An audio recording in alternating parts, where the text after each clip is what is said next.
La tradition prophétique répond historiquement à d'autres enjeux de société que le Coran.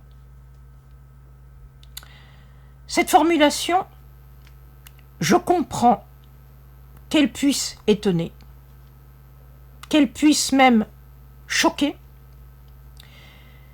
des croyants d'aujourd'hui.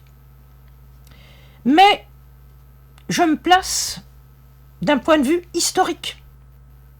Je ne cherche à donner de leçons de croyance à personne. Et sur le plan historique, je vais vous dire ce que je constate. Je constate que le Coran est une parole qui s'est dite dans une société considérée au début du 7e siècle en Arabie. Je constate ensuite que la tradition prophétique s'est écrite, s'est diffusée dans une société qui n'avait rien à voir avec la société de l'origine. Cette société de la tradition prophétique, c'est le 9e, c'est le 10e siècle.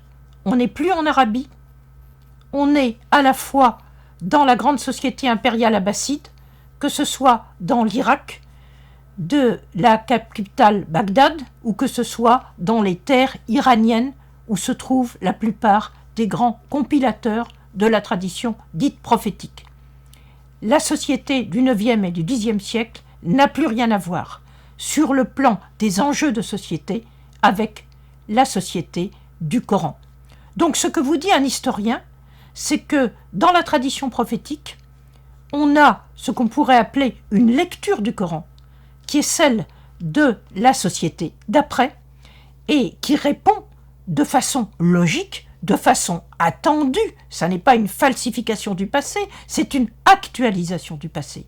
Donc, on ne peut pas mettre sur le même plan ce qui ressortit au Coran lui-même en tant que texte et ce qui appartient à la tradition d'après, qui devient une tradition canonique, mais seulement pour les populations d'après.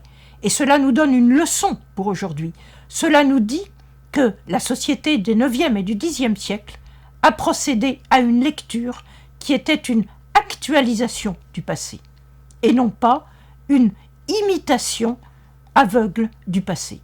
Donc, cela nous montre que la lecture, que la tradition peut être évolutive, et je dirais qu'aujourd'hui, en fonction des enjeux du présent, elle devrait le rester. À bientôt.